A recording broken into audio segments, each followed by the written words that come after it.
Allah Allah Allah Allah Allah Allah Allah Allah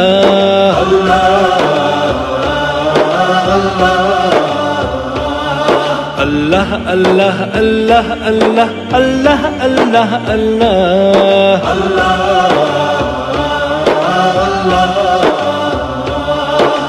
Ya Rahman Ya Rahim Ya Ghaffar Ya Karim Ya Rahman Ya Rahim Ya Ghaffar Ya Karim Ya Bari Ya Mutakabbir Allah Allah Allah Allah Allah Allah Allah Allah Geleyli Resulullah aleyhissalatu vesselam hutbe-i şerifetinde Arafat meydanında zinanılın hakkını tafşırıptır. Dünya boyunca hukuku beşeriyetten kepleyen kafirler ve Müslümanlar her kim olsun. Peygamberin zamanını keplenen zata.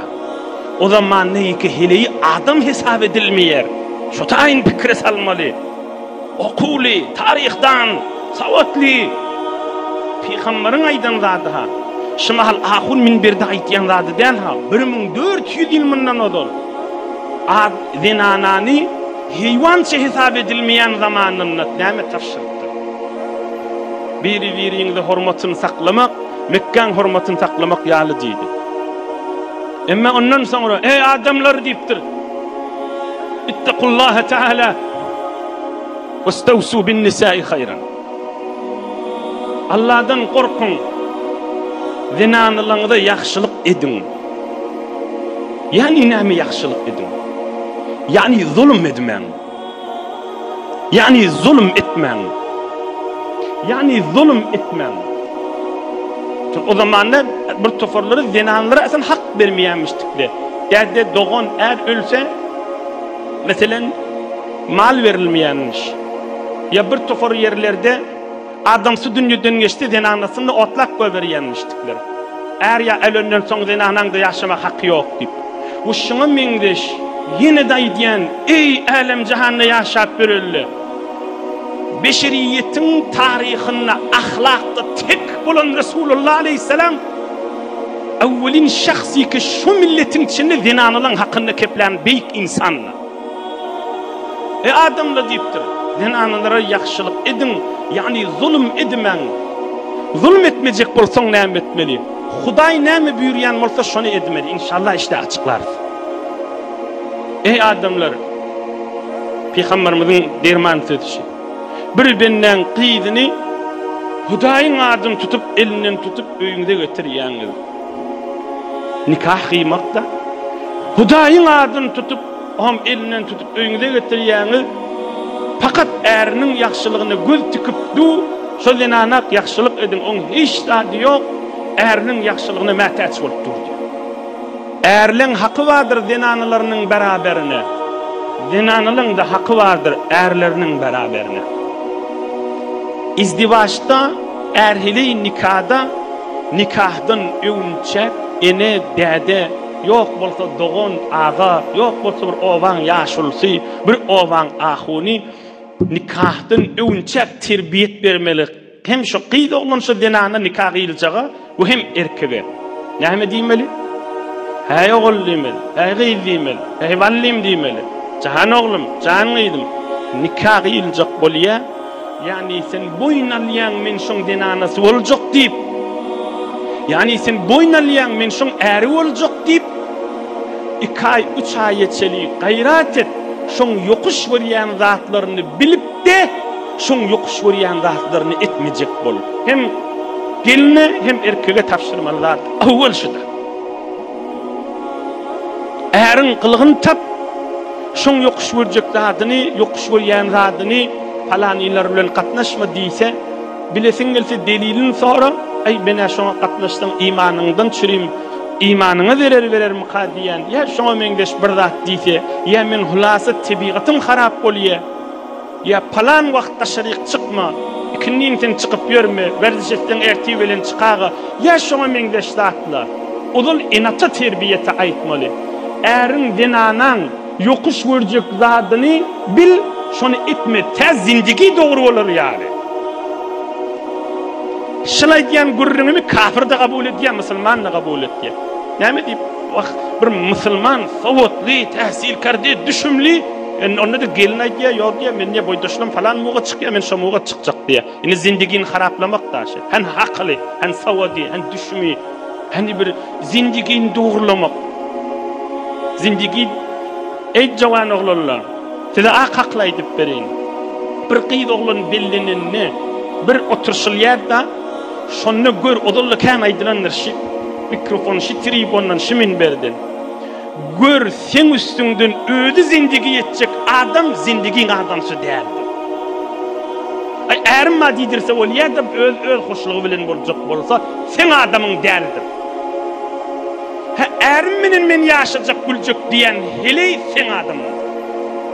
Hakılları, kadrin bil. Sen arkandan ödü gülüp yaşayacak bolsa, ya danışkasını, ya bazarını, ya öyününü, ya mahallesini, ermadidirse olacak bolsa, şun kipleyen kefinden ancak bol. Şulardan sen yaşayacak adamın derdir. Ölünçen için yakıp bağın yakıp geçer. Sen menen gülüşmen barnamasını derler. Emme görüyen sen zindigini koşulşup sen menen gülüşmen barnamasını olsa, ol ehli zindigidir inşallah. Ya erlin arasında, denanı aydiya erini ile yağından tutuya, sen palaniler bilen giyce oturşayan ya giyce çıkyan deyip yalvar ya da erini gitmesen qov olacak deyip. Odul eri terbiyetine aytmalı. Huda için ayt tarafa. Delilinle ayt ya demi, şona gittiğinse men sen imanından korkuyan, men sen yaşayışından korkuyan, ya bir neçe zatlı var, ölümden korkuyan bir zat deyse, Huda için edamalı. Men erkek bolup sen kefin kulak asmalı mı değil mi lalla? O heleyin kefin kulak asmak değil, o zindigini doğrulamakta. Haçan dinine zarar vermeyecek yerde. Sana Kur'an'a gitmediyse, üçmülüklere gitmediyse, mübarek celesilere barmadıysa, o kefin kulak asma. Onun kef sebebi dinin, imanın, ahiretin yakama. Delilin sonra ne mi delili? Yine Odol derdeden doğundan tafşırılmalı, biri-biriyinizin yokuş olacak zatını etmendi. Hemme cemaatler, bir zat zihninizde olsun, çağıları terbiyet verenizde. O da neyme? Ahlak ütköyenlerdir. Şimdi oğul bilen kıydın bayet terbiyetine salmalılar. Erkoğluna hamana aydiyanda, sen zenanan gel ya 2 ay 3 ay geçeli görüyen min ahlakı başka tüysülmüştük. Şu ahlakı hiç ütkömez. Hiç ütkömez. Hiç ütkömez. 70 yaşındaki adamlardan sonra erheli olup yaşap beli 60 yıl, 50 yıl mı ne olur kızın anasının ahlakı önkünküdür hadir. Hiç ütkömez. Bay yansın, bay sönsün, bay oğulunu okuyusun, bay kıygırsın, bay çığırsın, bay kızırdasın. Bay şol ya erkek ya denanı fark etmiyor ha. Ahlakı ütkömüyor da adam. Kan ağlaptır, kan müşkil çekiptir, önkünküdür. Bir saat ütkücük geldir, bir saattan sonra önküdür. Hatta ölüm düşüptür. Ölüm düşüptür. Ahirin dersa insana bir saattan sonra önkünküdür. Ya öz içerisinde ağır müşkilli adamlı vada er hamana yan yada. Denana diye. Sen öz doğunundan ders al, öyünüzden ders al. Ondan mün beraberde kıyınçılık yakin görsün, ütkömez, önkünküdür. Onun çürüm ödüne ağram salıp, ödün yıkama. Hem zenane tarafa aydiyen, hem erkek tarafa aydiyen. Ahirine çili kulak atın zihninde sual salıp görmem. İnşallah sualın cevabı iki içinde vardır. Hadirfat aydılayan da o dikkat edin. Ahlakı ütkömez. Kuyuma kursak bolmasa, dürtme kursak neylesin diye Türkmen. Odul kurulan ahlak, Huday kursağına kuymasa, böğrüne dürtünün menen hiç önkünküdür. Tütep yananın kalır. On ne mi deyip bu gurrun bir üçmülükte diyen deysene. Erin hiliyin ahlakın bilenden sonra ha bir biciremiştik deyip urdaş gitmeliler. Çare yoktu. Şu an kanırıp bulmayada hiç vakitte. Hazreti Sa'di ne mi diye? Zemine şuri sumbul ber ne yaret deru tuhmu emel zayi megardan. Şor yer hoşa vermez deyiptir. Ona tohum sepip pil kakıp yer ağdırıp ömrün haraplap görmedi. Zemini şuri sumbul berne yarat deru tuhmu emel zayi emegerdan. Ay şu şor yerden ay onu da zahmet çık göreyni pil agdırıp görme deyipdir. Yer agdırıp görme, pil vurup görme deyipdir. Tohum zebelap görme deyipdir. Önkönkidir deyipdir. Mahsul almarsın deyipdir. Mahsul almarsın deyipdir. Her jere kıyınçılığını öğrenmorsun, önkönkidir. Hanonu bir terbiyet vermeliler mi onunla? Sual iniştaya geldi. Yani aytma diýmän hiç hayrı yok mu? Ahlak mı öğretti hayrı yok da. Ondan çürüyüm, şu men sesim eşitýän adam. Äri vardı, zinanası vardı, özüne feşar verip özünü yıkamasın. Ha, şun ahlakçı tüýsülmüşdik, men şun boýnalmaly diýmeli. Men şuna göre yaşamalydyk diýen etmelidik de, şoň şu ahlagyny boýnalmaly. Hanonu adam terbiyet berse dogry bolmaýarmy? Dogry bolýar, haçan özü dogrylaýyn diýse. Ama özü men dogrylaýyn diýse, sen amana din şey diptir, şeriat şey diptir, ulamalar şey diptir. Ha heýle mi? Onu men zahmet çekeyin, onu etçik bolayın diýse ol adam dogrylaýar, o denany dogrylaýar. Ama özü dogrylaýyn diýmese, 1000 ýyl başynda Kur'an oky, ders ber. Ha şeýle mi diýer? 1 saat, yarım saat, 5 daga sonra mümkindir. Muny diýen ki baýat muny hükmen bilmeli. Odulla oğul gyzy odul aýtmaly. Ahlagyny bil, on urda şit ütketçik bolup ýörme, ütkemez diýmeli.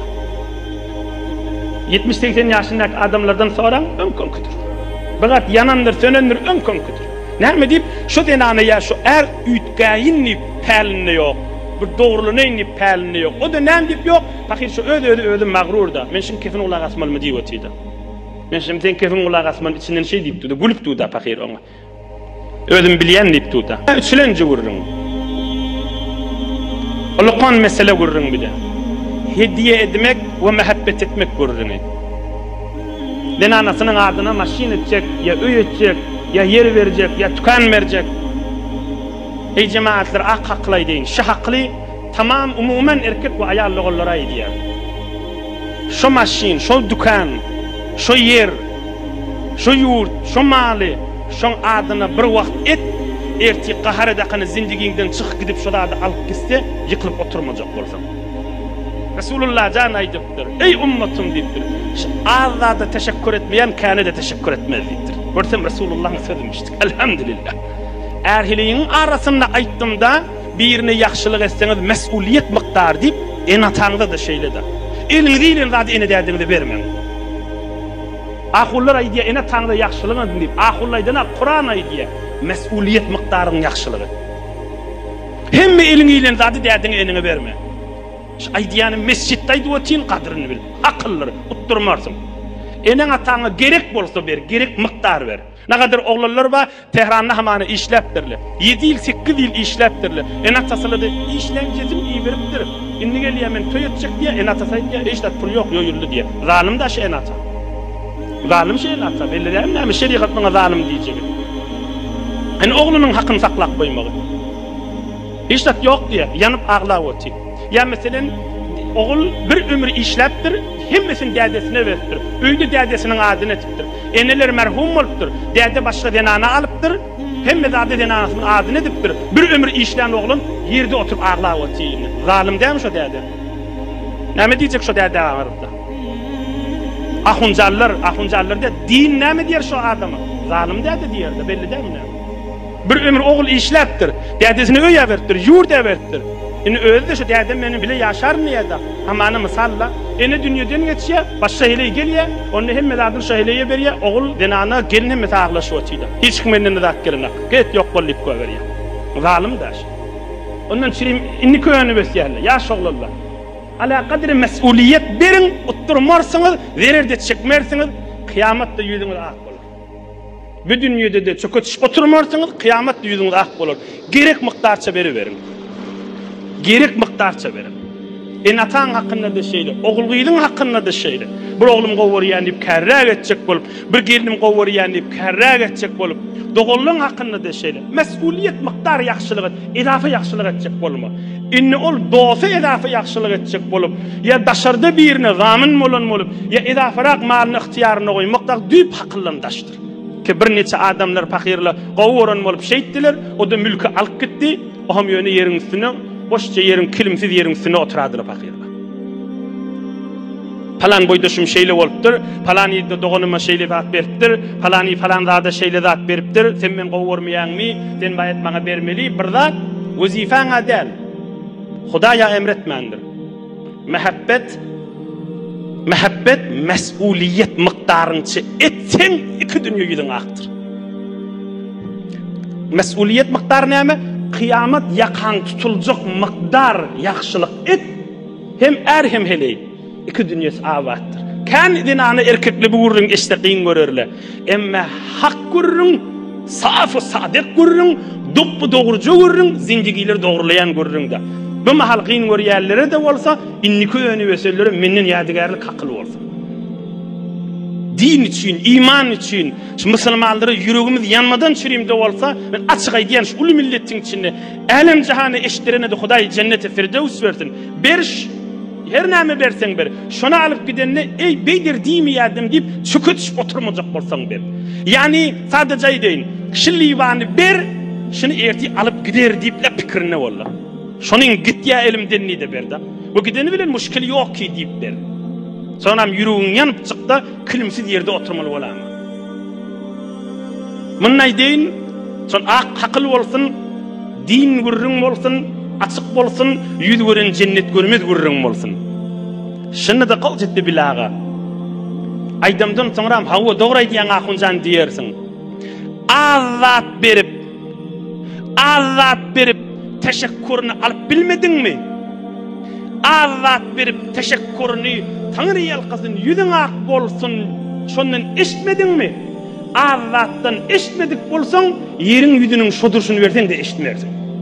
Şu haklı menden Allah'a. Qaytay deyin. Doğancığım. Bir kasani verende sana yüzün ak bolsun, Tanrı yalqasın, kadrın yoktur demedi mi? Şunu altından et de ver, onu yen aytmarda. Memnun teşekkür diye kana, 2 dağa sonra önküdür. 2 dağa sonra önküdür. Şayet de 2 dağa da yetmesin. Şayet de için yakıp vazifen değilsin. Vazife de gibi. Çe er taraftan çe heley taraftan. Çe er taraftan çe heley taraftan. Çe er taraftan çe heley taraftan. Mesuliyet miktar, yakan tutulacak miktar yaxşılık et. Bolor şu. Edafe yaxşılık etcek deyip görme. Oy bize sogap gerek. Şu qov vazifen yerine yetir şu bolor şu kimi de sogap. Edafe sogap etcek deyip onunla bir kefeştemizde yüreğimizi yanakana qışıp oturacak bolsa, ona kan sogap etmek değilmer. Ola intizarın üstünden edilýänler. Erheli halına göre yaxşılık etmeli birine. Mesela adamsı aydiyarda den anasına men diye şejirim malım ma, şejirim mülküm ma, şejirim bergim ma. Sen şu evim maş ben razi ol. Ondan anaysa yo onu da halk alıptır men halk alıptır men ne alacak utanyan deyip qıssaga salsa ene den ana zalim bolýar. Halına aydywati tamam boldy da. Emma halına aydypdyr malı mülkü ba. Onu da gerek miktarını vermese biz erkek zalim. İsraf hatta varacak bolsa da aytmaly. Bir mundan meylek israf bolýar. Mundan men başarmayan diýmen.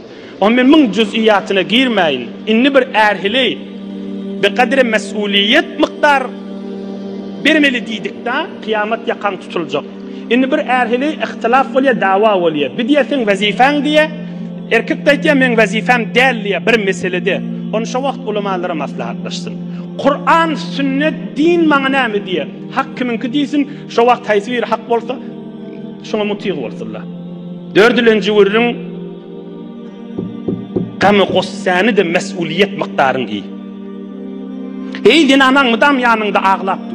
Hey mydam aglapdy. So gör zulmedipdirsinmi? Yo, zulmetmändirsin. Gör kıyamatlık şoňa eziyet beripsinmi? Yo, etmänsin. Yüreğin caylaşmaya, mıdam ağlap, ahundan sonra, mena şu işi ettim, onu da mıdam ağlap, di. Onu yo sen vazifana der, deyse, on ağlap dururlarına, senle kaptanın yüreğin yanıp da, ödün yakıp da, ödün guğurdama. Yine şuna diyele, mesuliyet miktarın çakossa iymekta. Hemun tor erkeğin marasında. Erkek kıstaya, venanasın bir işe, venanasında men vazifem der diye. Vazifesi der olsa. Erkek yanıya, qargışa diye, sen ibadetin kabulle diye, şunu diye nettirecek bolýar. Şu dinana, şu gelin pikir etsin. Vazifesi ma işi, Hudaý yanına vazifesi del, kıyamette yakas tutuljak del. Hamany men ayarlygyny gözde diýär. Bir erkek dinanasını gıssaya, men ayallığınımın naharın pişir diye. Dinanan vazifeti değil ki. On bana hey zulmet diye.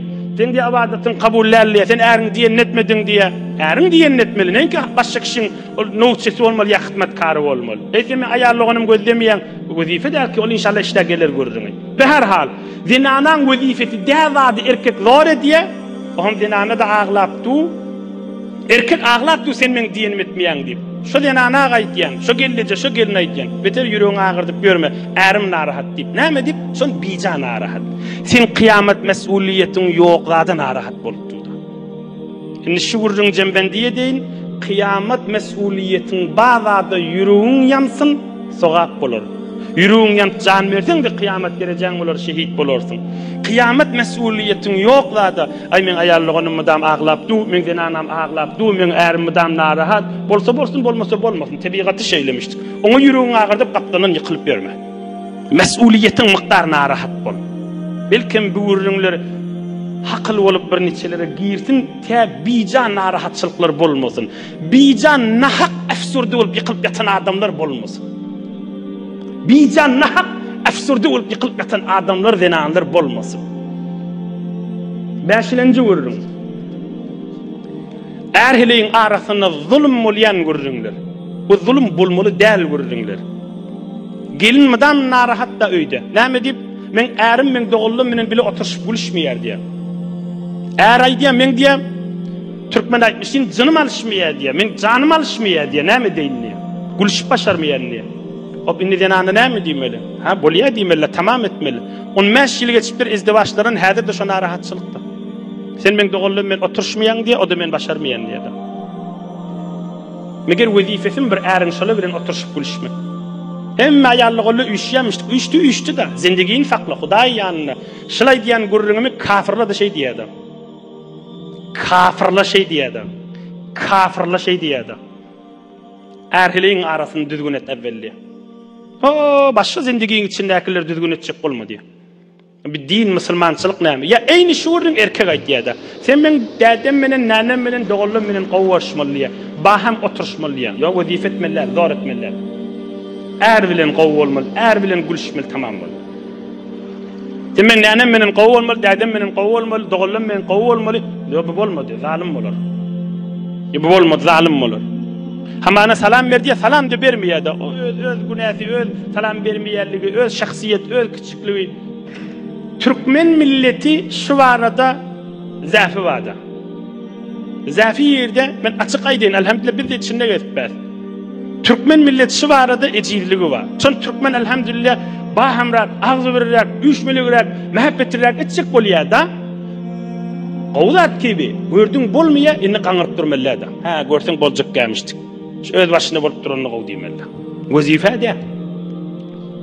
Er tarapdan da şeýle, erkek tarapdan da şeýle. Biri bilen qow bolmak wazifa. Näinki başga kişi bilen. Altylanjy ürün deslapda edilmeli görürün, nikahdan önce tapşırışmalı görürün, hususen bir de Türkmenin zäfi hili. Türkmen milletinin zäfi başı var da, icirligi var. O da näme? Erheleyin arasında Tanrı yalkasını yüzün ak bolsuluk ya yok ya yoğu meňdeşdi. Teşekkür edilmeýärdi. Hala savatlylyň arasında hala bir savatlylyň arasında hiç farkı yok da. Tahsilkerde ve tahsildekerde fark eden akı vardı. Teşekkür edilmeýärdi erheleyin arasında. Teşekkür etmek de wezifede. Hatta bir tofol yerlerde bir gelin bir ömür qaýnanasını saklap be. Bir ömür qaýnanasını saklap be. Wezifesi değil ki, onu da qaýnanasını saklap be. O hem şu qaýnanan gyzlary gelse, gelinin onu da täbirlerinde gyzlary bilen oturup gülüşýärdi. Gelinin ýanynda mıdan meri sırýardy. Zalim, tüs zalim daş. Gelinin ýanynda mıdan meri sırýar. Gyzlarda gelse şola bilen gülüşüp otyda. Gyzlarda bir gezek gelip Allah kuwat berip kömekleşip şoňa daşyndan aýlanşanaka. Aýdyly bir gelse nänejan diýen bolup daşyna alýaly. Başga wagtda innanakda. Gelin fakir gijugny daşyndan aýlanyp otdy. Ne erden dogry teşekkür, ne eneden, ne bir zatdan, ne beýleki eltilerinden. Şo körpe fakir ýa şoňa meňdeş bir dogan zinanasy bilen saklapdy. Başga doganlarda bilmänşik bolýar, başga aýarlygylarda bilmänşik bolýar. Teşekkür edilmeýär. Günahkar da hemmeleri. Hemmeler zalim da. kıyamet mesuliyetleri he ora ağır olur. O gelinne inşallah Eyyub peygamberin derecesini tas cennete girer. Bir ömür hizmet ediyotida. Bir ömür hizmet ediyor. Şu hizmet etýän aýtýanlar. O bir towar geldi, zat ben iş yok burada. O gurrun der. Gurrun nämen üstünde? Kenara terfe gitmeliler. Gurrun şun üstünde hizmet etýän adamdan gurrun. Hizmet etýän gelillen gurrun. Teşekkür edilen. Hatta eğer näme diye hizmet etseňe et diye, hizmet etmejek bolsaň zindagimden çık diye. Zalim da. Bedim ellal ki men enem saklajak bolsaňa otur diye, enem saklamajak bolsaň çıkyp diye, şu diye men günüm diye. Yo bedim helal, sen mi enem saklayan Hudaý saň iki dünýäň abad etsin nemeli. İnşallah seni bu dünýede saklayan bolar, kabryňda nurly bolar, kıyamatyňda nurly bolar. Men gowj edip çık aýtmalylar. Bu beýlik aýallygylar tarapdan hükmen teşekkür etmeli. Beýlikki gelirler tarapdan. Nägadar yerlerde bak gelin öz meril yurjilerini gaýnagalaryny saklayapdy. Bir jegedek şu gelinin özü meril bolsa, şonu eltileri azaly kefayt diýdi. Näme diye meril sırawatçy diye, dogry saklamajak bolup hok edýärdi diye bir günni gelip saklaşana goýdy. Zalim da. O da teşekkürü yok. Awuly kep de ýetirýär. Günahkar bolar. Allah'dan korksun. Qara yere giyirse, hewre kıyamet ağır olur. 7-nji taqriban ahirki madde. Bir adam dünýeden geçýär, denanasyna mal ýetýär, äri getir diye erkek dogullar akitme diye. Bismillah.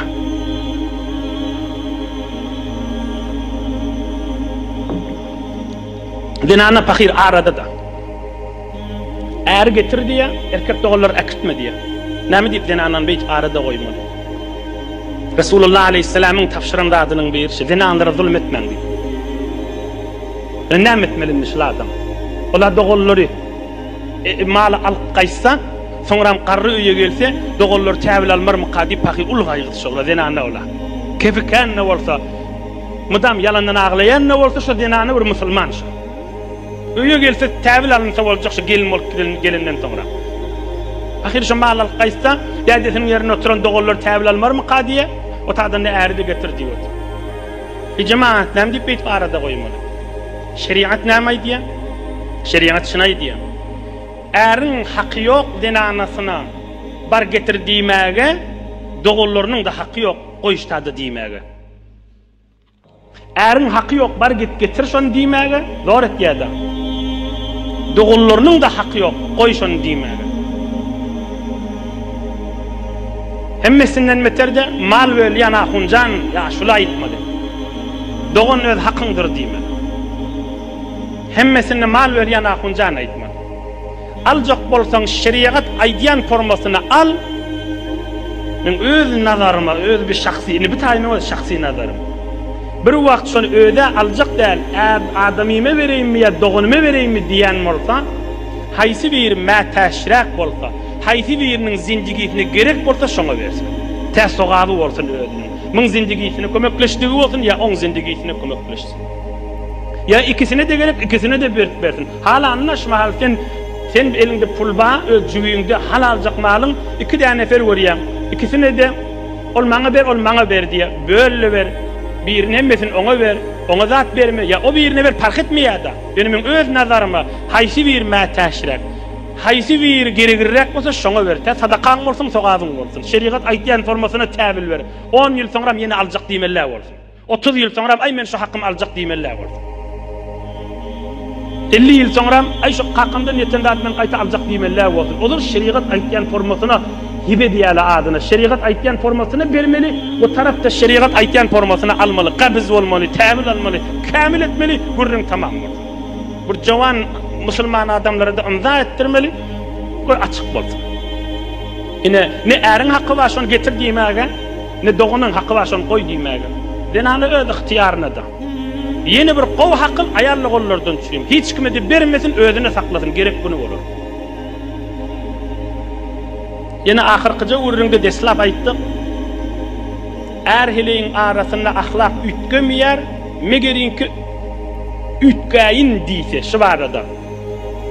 Erhili ikisi de narahat bilmeden öýde oňuşmaýar diýerler. Ýöne ikisi de narahat şytaý gowy. Biz gowurşýas diýe. Ýöne oňuşup da bilemedik diýerler. Biz gowurşýas. Ýöne oňuşup bilmeýäs diýerler. Oň ýoly näme? Oň ýoly Ya nur ya Allah. Ya nur ya Allah. Ya nur ya Allah.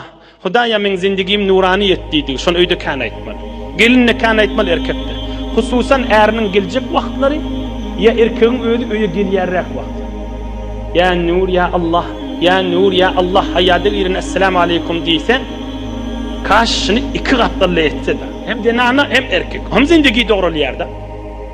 Ya nur ya Allah bir de estağfirullah aýtmaly ikisi de. Öýe gelýän wagtynda estağfirullah, estağfirullah, estağfirullah iki. Biri de ikisi baham o adamlaryň, salihin adamlaryň, Hudaý adamlaryň, hukuksyz diniň içine girip beren adamlaryň haýır dogasyny. Hukuksyz dini adamlaryň, mütedeyyin adamlaryň haýır dogasyny. Şol makam din adamsydyr diýip, jany anan ýan bolsa şolaň haýır dogasyny. Jany anan ýan adamlardan haýır dogasyny. Din adamsydyr diýen bolsa her kim bolsun. Oğlum şoňy bilen şoň haýır dogasyny alsyn, beter äser kandyr. Beter äser kandyr. Beter äser kandyr. Biri de gaza ibiçyan radyna raýat etmek. Bir in sadece bärki ýoly. Yani näme? Yani ennamyny gyzdyryp, ennamyny hoş ketýän gazany öýde imellerler. Ennamyny gyzdyryp, ennamyny gurtýan zatlar ba, adam uykusyny behemuriye, adamın kanyny ýakýa, adamın kanyny garaltýa, bedenini gurtýa, adam uykusyny behemuriye, hozyali, bağın üstünde akıp pişmedik mowzyali, kebab edilýän jiger bagyr ýaly, hurma kanimek ýaly, adamyň sistemin behemuriye, bedeniniň suwuny gurtýada. Adam öz halatyndan çykarýan zatda. Bulary şol adamla şu hanawadyda masraf etmeler. Bedenin mertub, bedenin öl, suw kan içmek ýaly, suw kan içmek ýaly we bir zat bolsun ki bedenin suwuny sormasyn, bedenin gurtmasyn. Öňküden beter seni behem vurmasın. Bir sadece kazan gurrunundan.